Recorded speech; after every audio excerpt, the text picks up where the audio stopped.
There are gay footballers, 100%, they're just not out.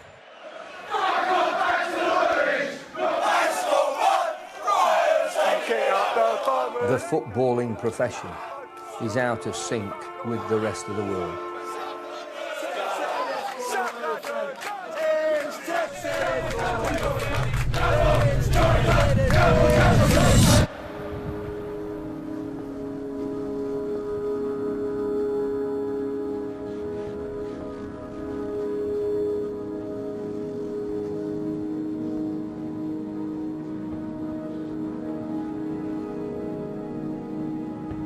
Football was my entire life, really. I used to go to school just hoping for, wanting Sunday morning to come so I could play a game of football, and training on midweek nights as well. Before I came out, it was actually quite easy to hide. But the idea of having to hide it was quite troubling. Hearing slurs like that pass was gay or faggot or anything like that. It was against me, but I couldn't speak up about it, so I just had to soak it up. I knew instantly that the football world and being gay just sort of clashed. I gave up the game due to homophobia a couple of years ago. Just haven't gone back since. Tomorrow I'll be playing in a game with the London Titans as their goalkeeper. I'm a little bit nervous.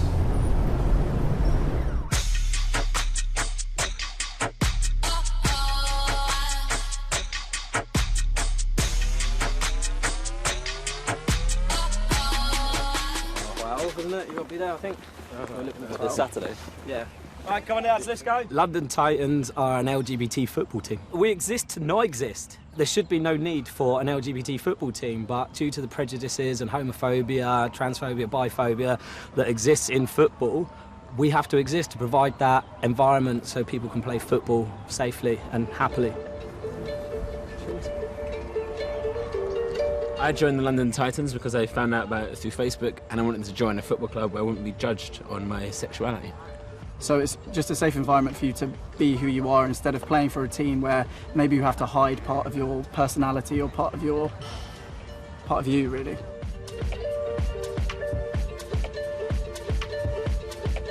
People completely forget that when you go on a football pitch, you're there just to play football. You're not gay, you're not straight, you're just a footballer. Chances of winning? High. I'm feeling confident. Definitely there is a problem with football and homophobia. Yeah, definitely. Yeah, I would say so. As you can tell just by simple one fact, no professional player in the Premier League is out. Greg Clark, executive chairman of the FA, said openly recently that it's not the right time for a professional footballer to come out. I think it's quite rich for middle-aged, probably a little bit more straight white male to come out and comment on kind of LGBT culture and whether it is the right time. Looking at the bigger picture of, do you want to be that one to burden yourself with the first person to come out and have so much media attention and press and everything just pinned on you? Do you see when like the Premier League put a rainbow flag behind their logo online? The amount of people that comment on it and the abuse that's on it that comes from all sorts of backgrounds all over the world. So we've got homophobic tweets. West Ham are like an open bumhole in a gay bar just taking a pounding. Oh, God. But in this environment, mates, we play football together, we all like each other, we can laugh these things off. Yeah. But there's a lot of people that can't laugh this off if they see it online, or it really affects them, it really hurts them, really gets them down.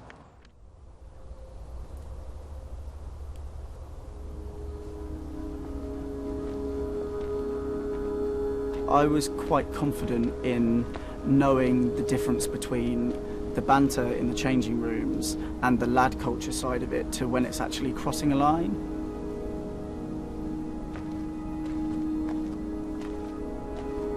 I'm quite lucky as well in the fact that I can take the banter that's happening in the changing rooms and I give it back just as much. I said I'm geek and I'm fired up. All I want tonight is just get higher. Girl, you look so good, it's to die for. Ooh, that pussy good, it's to die for. It's a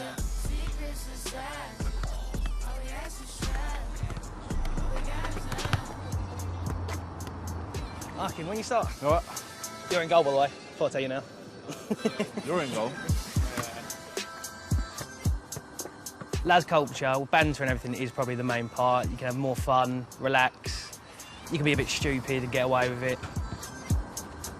There's a lot of time when corners, for example, when everyone's in the box, you get a lot of players who try and put you off, like touch your bum or whatever, and they'll probably try and do things like that just to put you off in any way they possibly can.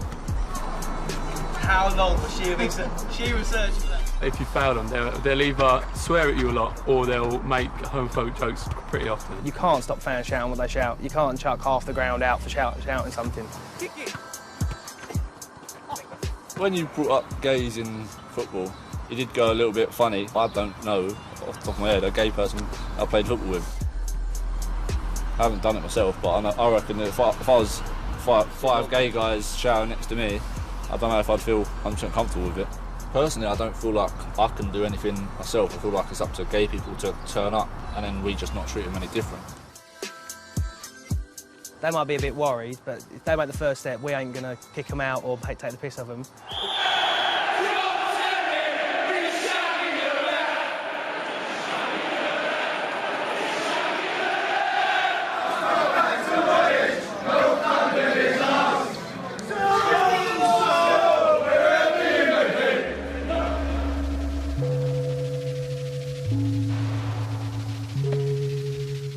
I knew about Justin Fashanu, who committed suicide in '98, you know, and just that fact alone sort of seemed to confirm that gay people weren't accepted in football and I had to choose between one or the other. Justin Fashanu, you know, a young man who was lauded as such as being one of the next big players that there was, signed for Nottingham Forest back in the early 80s. In 1990 he came out and did a front page article announcing that he was gay. During that time his brother also basically disowned him, just said that he wouldn't get changed in a change room next to someone like that, and if he wouldn't then he felt that the rest of football wouldn't as well. Justin's career just then tailed off, basically, you know, making 2 appearances here, 3 appearances there, and unfortunately took his own life in the late 1990s, and many say never recovered from, you know, the way that football had treated him. Fashanu. So we use those stories as particular reasons around, you know, things like banter, things like, you know, the way that players talk to each other. So we use that to try and, you know, just to show players kind of like the impact they can have on an individual. If someone did come out, then there is no doubt that you would hear chants. A person individually or a player's skill levels, it will get attacked because the crowd will then think that they're supporting their team. With the fan culture, we have kind of like a mobbish culture when it comes to fans and who they support and who they want to target in terms of the opposition. Football's a game that's quite unique all by itself as well, and it doesn't see itself attached to any other sport. So it governs itself in a different way. You know, it's not really keen on taking too much advice from the outside world as well, so it lives in its own bubble and creates its own scenarios as well. Deliveries in terms of working with professional clubs and working with their academy players is that homophobia, there's a fear around it. It's the unknown. You know, we don't have professional players that are out there as gay professional players for anyone to look up to, for anyone to kind of model themselves on. You know, when I was a young person growing up in football as well, my banter would have been homophobic as well. Some of our banter in our changing room, you know, we're talking about young people here. We're talking about young people who sometimes don't have an understanding of the impact of some of the words. This one moment came much later on when I was playing in goal, sort of adult Sunday League side. We were playing against a local rival. Players from both sides knew each other. It was quite a grudge match because of it. They decided for some reason to target me during the match. The big centre half comes up from the corner and stands by me next to the keeper, which is quite common, and just sort of whispers in my ear about which teammates would you sleep with or which teammates do you fancy. And it made me feel like completely alone because no one else could hear it apart from me So I couldn't really turn to any of my teammates, couldn't turn to the referee, I couldn't run off. It was at the end of that match where I went home and just in tears and just decided that I just didn't want to be put in that position again. And that was the last match I ever played. Playing again will be exciting. I'm looking forward to the game as a game, but just in the back of my mind, just the experience of that day will just still be there.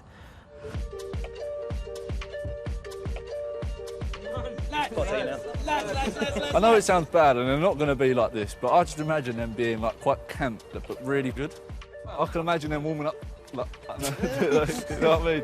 What's the odds of me touching one of their asses? Very high. Extremely high.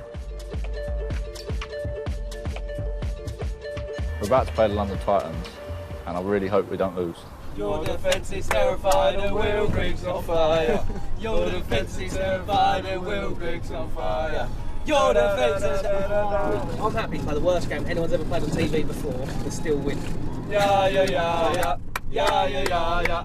Yeah, yeah, yeah, yeah. Sorry, Colo. Colo, Colo. Colo, Colo. Let's.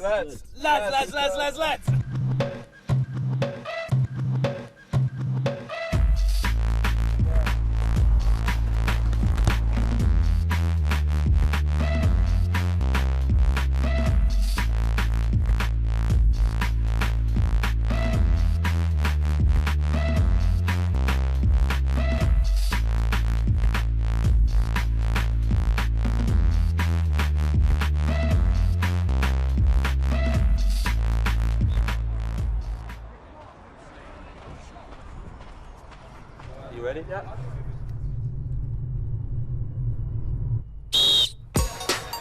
I bait on my whip in the vid like a prick, now I'm carless. Now it's an Uber thing, I still got this regardless. 3, 2. Do what them man, they're not them and harmless. I just went to the park with my friends and I charted. I have never been a victim, never been a target. The girls love this shit, yeah, they love it like Warfare. Fire forward to them. I don't reckon they play football a lot together though. They're not in sync, they're not organised. Easy. Yeah. Working the lane, one coming like Marcus. Gigs me talking the hardest look. Rude by down them one side. One time check 2 by them one side. Niggas ain't brave, I can see it in your face. Let me tell you about the days I was running on the hype line. Who are you? Where you been? Where you snowline? Where you stack? Where you strap? Where you pro line? Big pump don't stump when it's show time. Kinda funny how I didn't need a cosign. Check him out, you ain't squeezing. Pussy boy, I just leave him. I've been cold the whole season. I shook on my neck so I'm freezing. Touch the mic, they just wheeling. You man, I got too much feelings. Late night, I'm at Leeson. A little fish in the reason. Well played, lads. Keeper was terrific. Listen, well played, lads. Oh, fantastic, man. Listen, big man. Love it. Love it, man. Love it.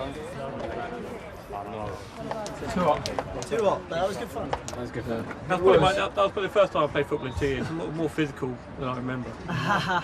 It just felt like those last 5 minutes were a lot longer than 5 minutes. I don't know what it was. It just felt a bit longer than Normally 5. time flies when you're having fun, but this time. Go on, Beckham.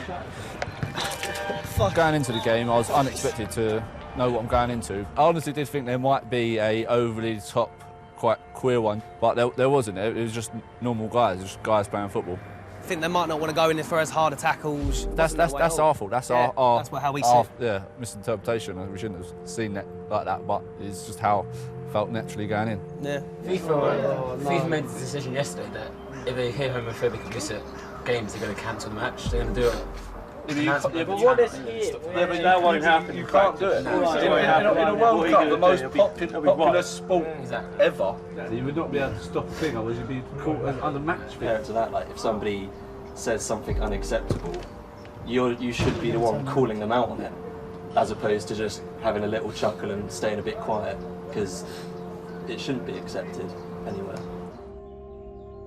If I was the first gay person to come out of football, I think it'd be devastating because I feel like everyone will be on my back, everyone will just have a go and I'll be in the limelight. That's a guaranteed way to be insulted. And it's not right, but it's going to happen because I feel like it's up to the players to start coming out, and then when the players are out, it's up to the FA to protect them. What surprised me, I didn't know there was actual gay league. Obviously for some people it's the only football that they can play because they're too scared to play for straight teams in case they do get abused. Like, Would any of you play for street teams? I have. I have done. Yeah, usually. Banter is light-hearted, Mickey taking, while knowing each other's boundaries. Anything above that is abuse, in my opinion. Yeah. There's teams doing Rainbow Laces campaign with Stonewall and all that. It's just like showing the support. Showing the support. Like if a straight guy is wearing rainbow laces, I feel instantly much more comfortable being like, I am gay to them. I'm just thinking, how out there am I going? I've already got snakeskin both. Snakeskin and the rainbow colour laces. Yeah. You're going to get noticed. Yeah. Oh.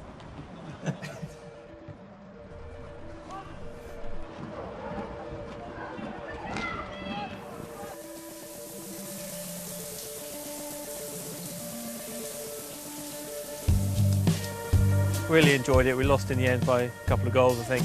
But it was really close game, really well fought game. It was really enjoyable, really good to be back involved. I also came into it thinking that maybe a few of the gay players from the Titans may be a bit camper. My own preconceptions, you know, despite me being gay, I shouldn't have these stereotypes. They're sort of been ingrained into me. But they were just normal guys, normal lads, and you know, I've learnt a little bit not to be as presumptuous about characters. We need more players to come out and say, just like some managers have, that you know, if they had a gay player on their side, it'd be absolutely fine. If one person does it, it doesn't have much effect. But if you have 100 people do it, you know, and then it will slowly have a domino snowball effect to better things.